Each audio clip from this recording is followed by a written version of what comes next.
João, boa tarde. Gravando aqui o vídeo para complementar a aula da disciplina de cotidiano escolar no curso de pedagogia. Como muitos alunos faltaram, a gente vai utilizar esse recurso aqui de gravação.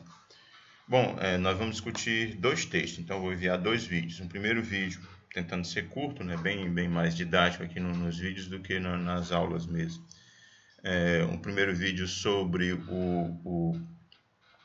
o texto do Libânio, né, Dualismo Perverso da Escola Pública, em que ele vai analisar questões referentes ao projeto educacional a partir da conferência de educação acho que em Taiwan, né? A gente vai conferir aqui no texto o local em específico, a conferência essa que se deu na década de 90. Então, nessa conferência estipulou-se algumas determinantes, né, alguns projetos educacionais para a inclusão da grande maioria das populações pobres, das populações marginalizadas na escola, pobres, né, no sistema educacional mundo afora, né? E então esse projeto de Taiwan teria sido aplicado também aqui no Brasil. Então vamos lá para o texto do Libânio.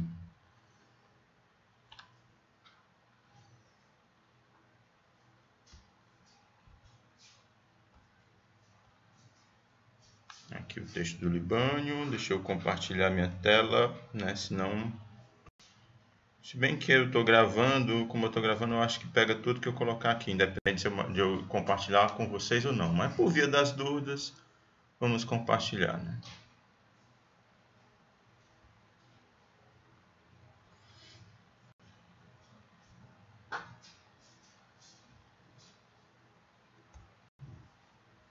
É esse o texto.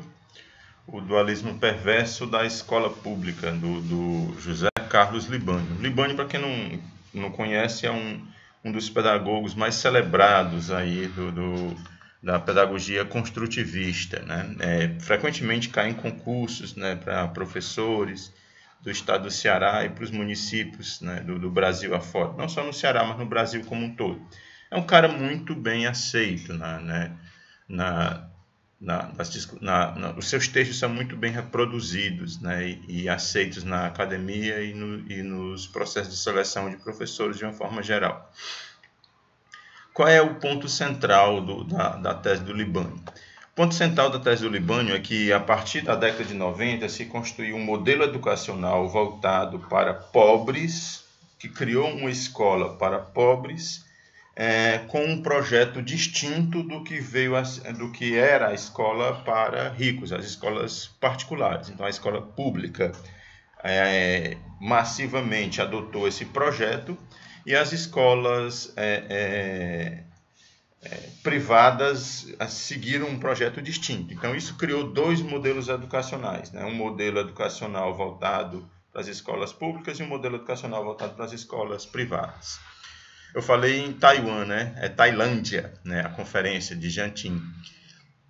Então, o primeiro objetivo desse texto é tentar analisar as consequências da aplicação desse projeto político-pedagógico levantado nessa conferência que aconteceu na Tailândia em 1990, que estipulou um novo padrão educacional.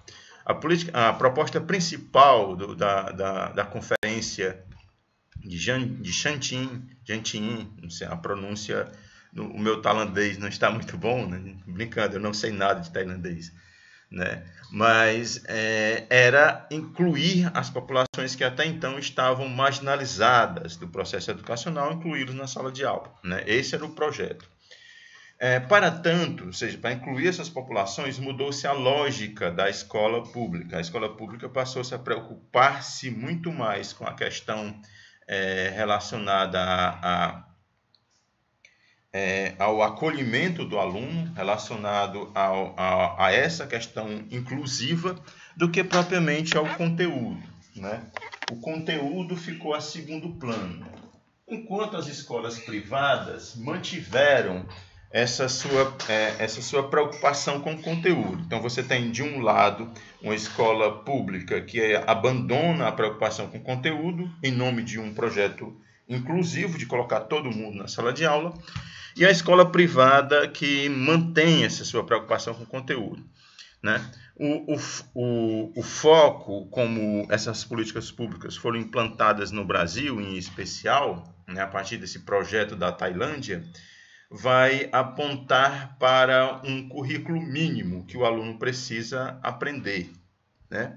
Então, há determinação de mínimos que seria necessário para os alunos das escolas públicas aprenderem, que é basicamente ler, escrever e fazer as 4 operações matemáticas, né? Ou seja, abandona-se completamente aquela ideia de uma educação crítica, no sentido de ideia freiriana, né? De educação crítica, de que o aluno precisaria aprender, ler e escrever e ao mesmo tempo interpretar o mundo, ler o mundo, não só ler as palavras, mas ler ao mundo, né? Que isso está na obra do Paulo Freire, em nome de uma educação majoritariamente, muito embora não aceite-se isso em discurso tecnicista, né? Um discurso de que caberia a esse aluno de escola pública ler, escrever e contar, né? Contar no sentido matemático do termo, né? Contar de narrativa não. Aprender a se expressar bem, aprender a escrever relativamente bem e aprender a fazer contas, né? Seria esse o foco da educação pública. Enquanto a educação privada, ela manteve a sua preocupação que vinha tendo, né? Que é com os conteúdos, uma educação voltada para o caráter do conhecimento. Então, a gente cria um modelo com base em um projeto mínimo do que um aluno precisa aprender, a partir dessa conferência, né, como ela foi aplicada no Brasil e nos países subdesenvolvidos, né, um modelo mínimo que os alunos precisam aprender, em contrapartida a um modelo privado que vai para o máximo que o aluno pode captar, né? Então, você tem uma preocupação com o máximo, uma preocupação conteudista e uma preocupação com o mínimo. A escola pública virou muito mais uma escola de acolhimento, né, dos alunos, né? Preocupada com a questão dos traumas, com a questão da segurança familiar, com a questão da vulnerabilidade do aluno no seio da família, e abandonou a questão dos conteúdos. Ah, professor, mas você está dizendo aí que o certo seria a escola não se preocupar com isso? Não estou dizendo isso. A gente está analisando um texto do Libânio.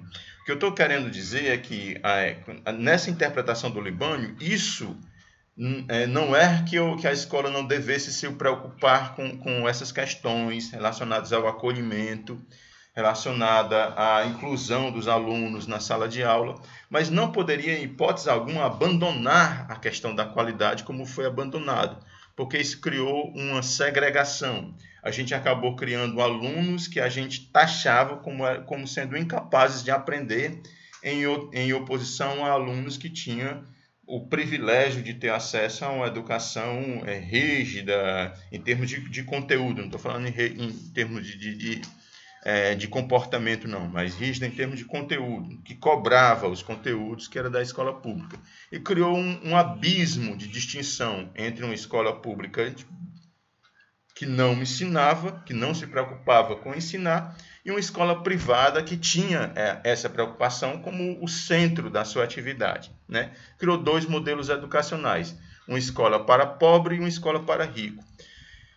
Essa prática pedagógica, segundo o Libânio, acabou aprofundando as desigualdades educacionais que existiam no Brasil, criando muito mais oportunidades para aqueles grupos que estavam nas escolas privadas, que reproduziam os seus privilégios também nas vantagens que eles tinham na educação. Então, eram esses grupos que tinham maior oportunidade para passar, para fazerem faculdades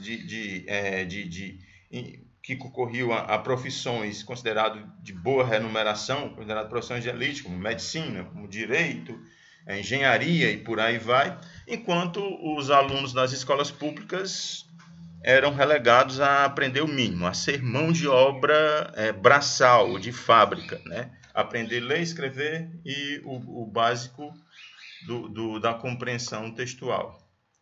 Então, essa vai ser a pegada do Libânio, né? Ele vai, claro que ele vai puxar aqui os detalhes, né? Como é que isso vai ser planejado, e vocês vão ler, né, esses pontos que a gente está destacando aqui no texto, para quem escolher esse texto aqui como atividade para elaboração do trabalho. Então, esse seria um dos nossos textos que a gente discutiu na aula de hoje, né?